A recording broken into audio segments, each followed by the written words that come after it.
Hello friends, welcome to Creative Medicine. In this lecture, we will learn about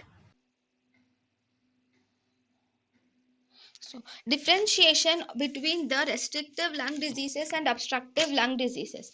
First, we have first and foremost, we have to measure the forced expiratory volume in 1 second and forced expiratory volume in 1 second and forced vital capacity ratio is measured. If this ratio of forced expiratory volume in 1 second and forced vital capacity, you will have to see whether it is low or high. If this ratio is low, always think of obstructive lung diseases. If this ratio is high, always think of restrictive lung diseases.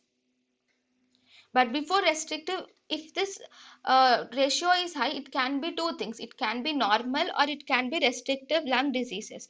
To differentiate that, we should do forced vital capacity. Now if you see the forced vital capacity to be decreased, then it is restrictive lung diseases. If the forced vital capacity is normal, then it is a normal study.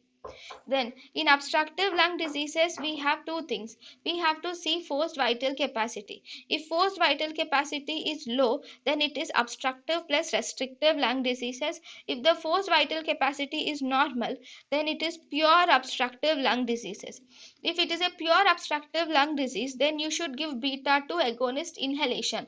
On beta 2 agonist inhalation, the asthma will improve, because it is a asthma is a reversible airway disease, so it will improve, whereas COPD is an irreversible airway disease, so it will not improve. So differentiation between asthma and chronic obstructive pulmonary disease can be done by giving beta 2 agonist inhalation. On beta 2 agonist inhalation, if the spirometry improves, then it is a reversible airway disease like asthma. If it does not if it does not improve, then it is irreversible, that is obstructive irreversible airway disease like chronic obstructive pulmonary disease.